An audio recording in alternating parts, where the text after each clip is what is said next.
O sobrevivencialismo é tipo então é um estilo de vida que vocês falam. É um estilo de vida. É realmente a tentativa de voltar ao tradicional. Imagine que você está misturando o colonizador dos tempos antigos com a tecnologia do tempo atual. Tem hoje. Por exemplo, eu construí uma estufa, né? Na verdade, eu fiz um canteiro elevado. Por quê? Porque eu não queria ter dor nas costas cuidando das minhas plantas, certo? Aí eu pensei, sabe de uma coisa? E se a gente criar um microclima aqui dentro para evitar que, por exemplo, lá em Santa Catarina tem geada, tem muitas mudanças de temperatura. Então, eu vou criar um clima mais seguro para manter uma produtividade interessante, né? E aí eu entrei no mundo do controle, de fato, de um clima. E aí eu tive que instalar um controle de umidade, um sistema de irrigação automatizado, aquela coisa toda. Resumindo, eu jogo as sementes. Eu não preciso mais entrar na horta. Ela se controla por completo. Então, ou seja, é a tecnologia ajudando em algo Você tão criou um primitivo. ambiente controlado para tudo crescer. Então, eu legal. somo os aspectos tecnológicos, o próprio tanque de tilápias, que viralizou de uma forma absurda no Mas é nosso demais, canal. aquele tanque de tilápia, vai lá, chega, porque é sensacional. Mas é Deu ciência. trabalho, né? Mas é legal porque é ciência. Pensa comigo. Então. Você joga a ração, o peixe come. Aí vira fezes. As fezes se decompõem em amônia. A amônia, então, é quebrada por uma espécie de bactéria que transforma em nitrato e nitrito.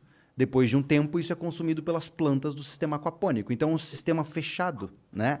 Isso é fascinante do ponto de vista científico, né, cara? Porque você está criando um ecossistema fechado, né? E é isso que me atrai. Né? Tanto que agora o pessoal está me desafiando a fazer um biodigestor. Aquele negócio que você faz com gases, né? Você coloca, por exemplo, o estrume das galinhas e tal, deixa lá dentro e você vai fazer gás de cozinha com aquilo. Sim, vai decompondo, gera o gás, aí você pega o gás e canaliza ele para algum canto, Exato, né? eu acho isso muito legal, porque você vai sanando os pilares, pô. Lá em casa, por exemplo, eu não compro mais ovo, né? A gente já tem alface, a gente já tem um monte de coisas que eu tô somando nas minhas iniciativas e que vão me desconectando um pouco dos recursos externos, né? Certo. E nada de paranoico. Porque a maioria das pessoas, cara, fica defendendo que geralmente quando você fala de sobrevivencialismo, o cara pensa, você se prepara para o fim do mundo? E sim, não, claro. Nem de perto. E assim, aí uma ignorância minha, assim, tem muita gente que leva para o lado também vamos dizer, tem um grau maior de pessoas, por exemplo, vegetarianas. Cara, não, tem de não tudo. tem nada a ver. Não, tem de tudo, poxa. Certo. Porque o sobrevivencialismo ele fala com todo mundo, né? Com religioso, com não religioso, com todas as etnias, de certa forma. Porque a maioria do Brasil é sobrevivencialista, se você for parar para pensar, do ponto de vista factual. A maioria deles tem que sim, a cultura de subsistência do interior dos estados, pessoas que têm que plantar para comer. Né? E tem gente que até hoje depende de caça de subsistência. Olha que loucura, cara. Então, assim, existe muito por aí. Né? É verdade. Não é nem de perto um negócio restrito. E eu já conheço várias pessoas que têm dietas mais restritivas, como, por exemplo, vegetarianos, até crudívoros que são sobrevivencialistas. E assim, eu acho que é uma grande loucura, mas ele está no direito de fazer o que ele quer da vida dele. Com certeza. Né? Porque quanto maior a paleta de opções alimentares, menor as chances de desnutrição. Vai sobreviver melhor, né? Como que tá a comunidade no Brasil de sobrevivencialista? Ela é grande, é organizada? Vocês têm alguma coisa assim? Como que é? Eu não vou te dizer que está organizada, porque existem muitas pessoas que gostam do assunto, são entusiastas, acham super legal, mas não colocam em prática, né? Certo. E existem níveis de comprometimento diferentes. Eu sempre falo assim, cara, a primeira coisa você tem que ter um EDCzinho, andar com um canivetezinho, uma lanterninha, porque você nunca sabe quando vai precisar, né? A hora ou outra você vai precisar cortar uma caixa, quem sabe? Você tem um canivete, né? Depois disso, o cara começa a comprar um pouco mais de comida para deixar em casa. Se o cara tiver pelo menos 2 meses de comida em casa, pô, ele já não vai passar por aperto se tiver uma greve de caminhoneiro, se tiver... Ele passa por isso um pouco mais suave, né? Então, aí a partir daí, quem sabe, ele pode botar na janela da casa dela um vasinho com temperinhos para aprender a plantar temperos. E aí o cara vai entrando no mundo. Daqui a pouco ele faz um curso básico de tiro para aprender a usar uma arma de fogo. Daqui a pouco faz um curso de primeiros socorros e ele vai entrando nesse mundo. Então, é muito difícil porque os sobrevivencialistas em geral têm uma certa aversão o meio público, né? A maioria prefere o anonimato por completo. Ah, é? É. Na verdade, eu sempre brinco dizendo que eu não sou um sobrevivencialista exatamente por isso. Porque eu dou a cara a tapa, né? Não, só acho que Alguém a sua tem que ideia fazer o trabalho sujo. Não, a sua ideia é propagar esse estilo de vida. Exato, né? mas nisso E eu aí coloco você mostra, a minha forma em exato, risco. você mostra como que faz, né? Eu tenho amigos, cara, que eles realmente não existem. Eles não existem mesmo. Eles só usam dinheiro físico, eles plantam o que comem. Sério, você não tem noção. Os caras, ele educa o filho em casa, os filhos são incríveis, falam 2 idiomas, sabem se olhar para o mato e se voltar com comida, é uma coisa absurda.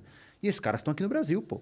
Eu conheço caras que estão investindo uma tonelada de dinheiro em recursos pessoais. Tem cara comprando mais de 5, 6 quilos de ouro para reserva de valor, cara. Faz as contas com com o grama a R$ 320. Que doideira, hein, cara? Então, assim, pode ser paranoia? Alguns com certeza sim. Mas outros, eles só querem criar mais segurança. E tem a galera meio parada. Sempre tem, tem, né? Tem. Vai ter, cara, né? é porque eu já arranjei treta com esses caras, né? Houve um tempo onde... Eu sempre pergunto aqui, ó. Eu sei que você também tem isso também, né? Mas qual que é o terraplanismo do sobrevivencialismo? Vamos lá. Tirando os próprios. Boa pergunta. Cara, eu acho que são aqueles que estão muito baseados na fantasia. O cara, ele acha que ele vai, por exemplo, criar um bunker, botar debaixo da terra, e quando ele fechar a porta dentro do bunker, vai ficar tudo bem. Isso é uma redução de visão absurda, né?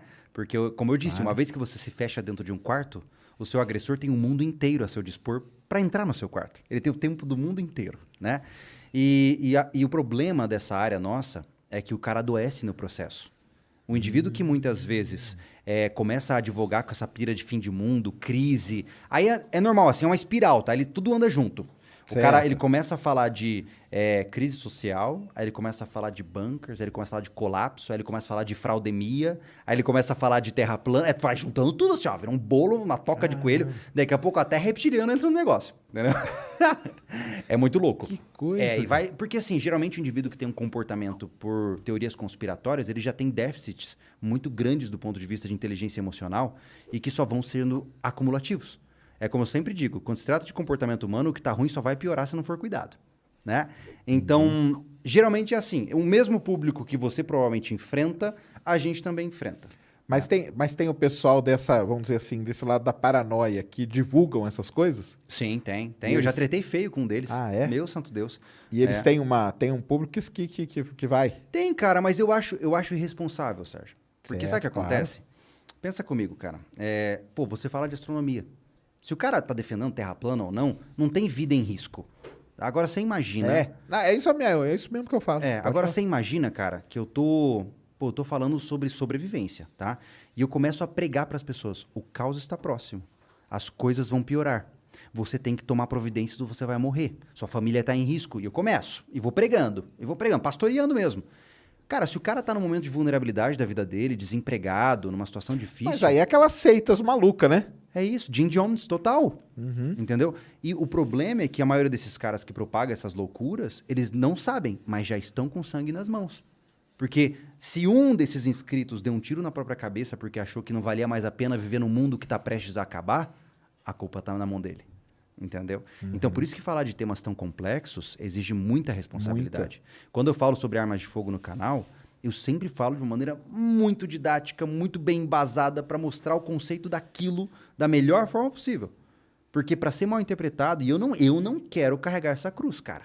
Porque a gente recebe relatos que são incríveis. Assim, relatos incríveis mesmo, que eu até me arrepio de lembrar. A gente teve um projeto, foi o Projeto Refúgio, onde a gente construiu uma cabana e foi mais um experimento científico.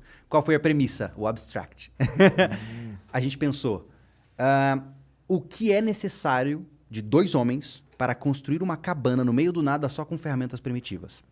Essa foi a premissa do experimento, né? E esse refúgio, ele ganhou muita notoriedade.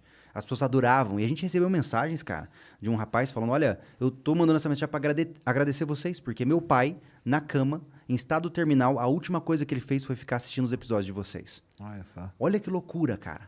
Então você fala assim, meu Deus, olha a que ponto a gente entra na vida das pessoas. Então, eu não posso brincar nesse serviço, pô. Exatamente. Então, tem que ser um negócio sério mesmo. Não dá, pô. Dá até nas pequenas coisas. Ó, a gente lançou ontem o vídeo de plantação de trigo. Pô, eu plantei 800 gramas, colhi 500. Eu perdi. Mas seria muito melhor que eu tivesse comprado sementes, entendeu? Olha, deu 5 quilos. Mas o que eu ganho com isso, cara? Criando fantasia na cabeça de qualquer um para dizer que o que eu fiz tá certo? Né? Então, eu sempre brinco dizendo que a ética do comunicador, ela é uma faca... Ah, não, com certeza. Complicada, certeza. né? Não, a linguagem e tudo, e o jeito que você passa, porque é isso aí, né? Você lida com a vida da pessoa e você não sabe, né? Se tem algo... Qual o nível de problema que tem a pessoa que está te assistindo, né? Cara, você nunca sabe quem está te assistindo. E hoje o sobrevivencialismo está com mais de 2 milhões de inscritos, né? Cara, deve ter de todo tipo de gente. Nessa hora, agora, tem alguém querendo me matar.